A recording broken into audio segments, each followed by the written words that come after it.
DM won't allow my character to use sights as weapons because it ruins the immersion. Are all D&D players the same? If you have a problem with how somebody runs a game, run a game yourself. That's the DM's job, not mine. If they're going to be an ass about it, they shouldn't be a DM in the first place. Visible disgust.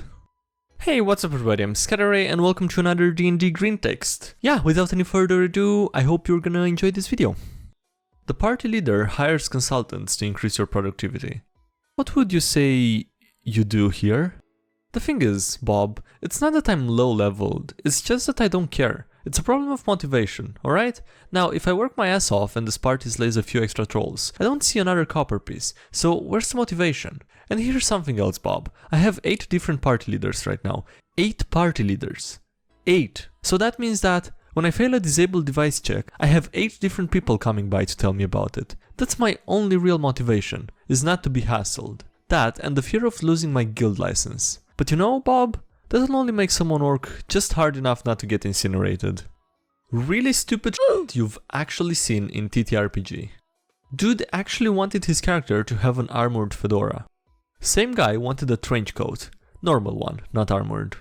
Kept RPing his character dramatically unsheathing his katana, even if it was already unsheathed or not in his possession. This last part created small fits of drama. Dude wanted to RP a female. Sure.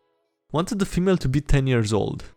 Okay? DM allowed it for some reason, but forced the PC stats to reflect this.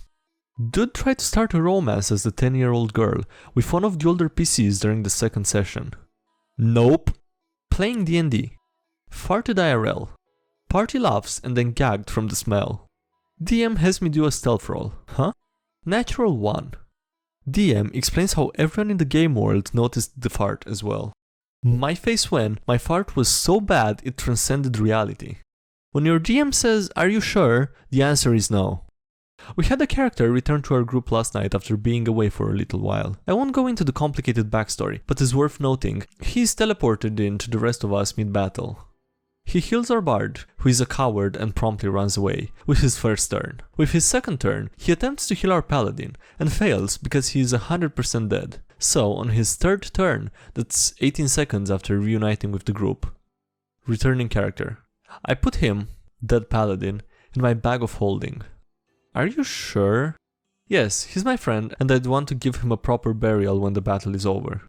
DM, holding back laughter because he knows what's coming. Dead paladin? Do you have a bag of holding on you?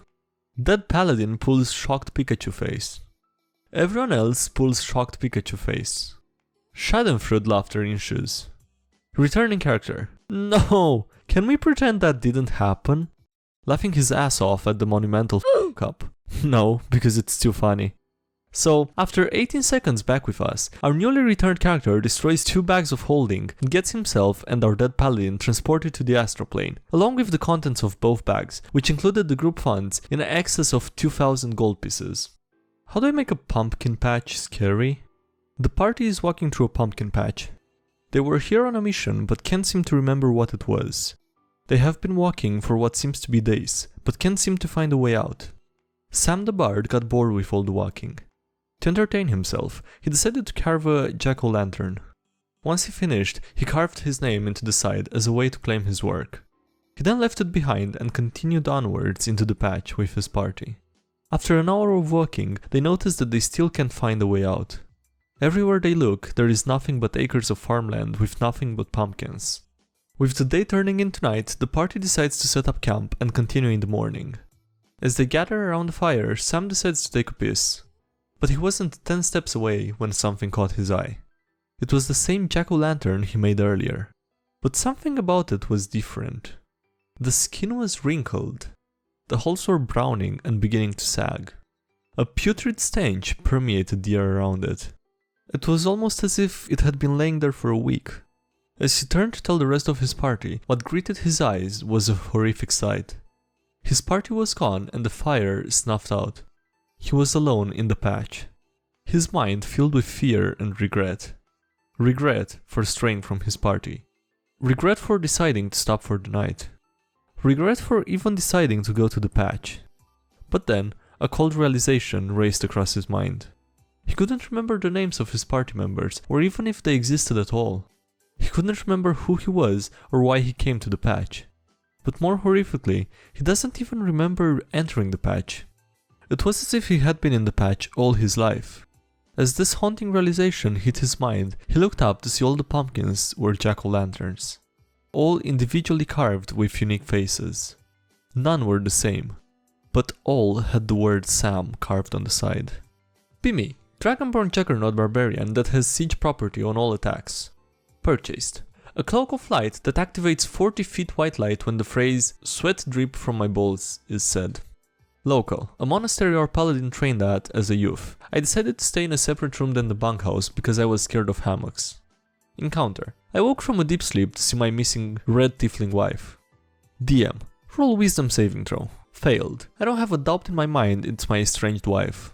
DM. Roll constitution saving throw. Fail, but I use my 1 luck point to reroll. Natural 20. I take 39 narcotic damage, but I'm not instantly dead.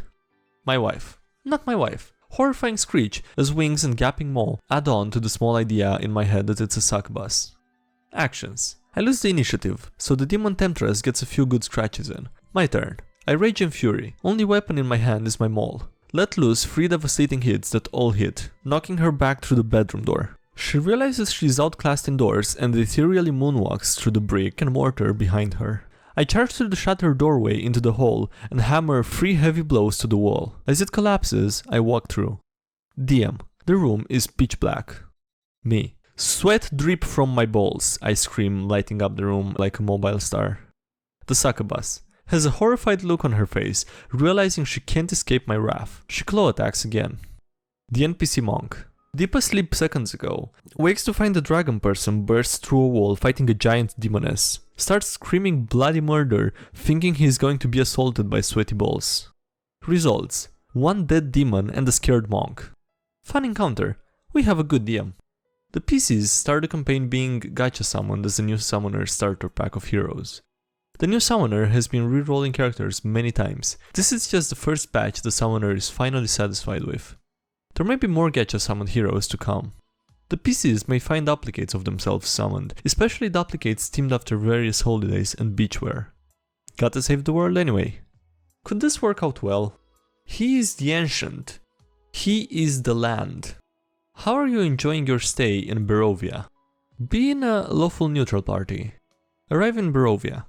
Notice the land is dark and dreary. Townspeople are very hunger-stricken and in ill health. They plead for our assistance. They tell us of their ruler, Stradvorn Zarovik.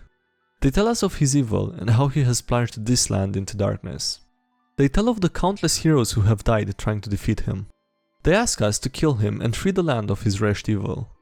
We look at each other. We then look back at them. We berate them for their treasonous words. All hail Strad. Let his reign be eternal. For he has made Barovia great again.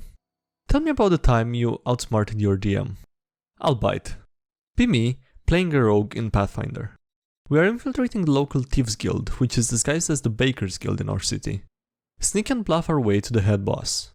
He tries to cut a deal with us, saying that he will make us rich if we poison his arch-rival in the city. Arch-rival is our boss who sent us on this mission to begin with. Evil bossman gives us a glass tumbler, coated with a special poison to kill our boss. Here's where it gets good. I take the tumbler and sleight hand swap it with another wine glass that I had stolen earlier in the dungeon.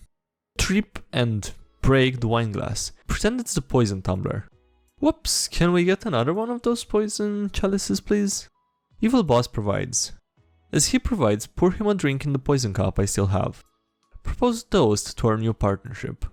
He fails his perception check. He drinks from the poison cup he gave us and dies. We take the money and leave. Based. I'm not sure that counts as outsmarting your DM though, it's more like outsmarting an NPC. While in the crowded marketplace, you spot a small, green, hooded figure riffling through your bags. Unfortunately, they manage to get away before you catch them. Fortunately, they seem to have only taken a few of your loose coins, as the rest of your gear seems intact. Chalking it up to being in the diverse part of town, you count yourself lucky that you didn't lose any of your healing potions, as your cleric is currently on a sabbatical to a faraway land. Later on in the dungeon, you find yourself separated from the party and spring a pit trap. Thankfully, no spikes this time. You're still banged up, and you figure one sip from your healing potion won't hurt. You notice too late the taste is different, as a small goblin girl falls into the pit trap. You draw your weapon and she lifts her torch. It takes a few moments for your eyes to adjust, and the goblin slowly grins evilly, yet beautifully, as you recognize her from the marketplace. She offers you a familiar looking flask, and only now do you examine your healing potion more closely. Why does this sound like a Goblin Slayer parody? Alright, that was it for this video. Thank you guys for watching, I hope you enjoyed it. Leave a like if you did and subscribe for more. Also, thank you to everyone supporting the channel on Patreon, I really appreciate it and it means a lot that you care that much. There's links below to the Discord, the Patreon and whatever other social media. And yeah, that's all, thanks again for watching and I'll see you next time. Have a great day, bye!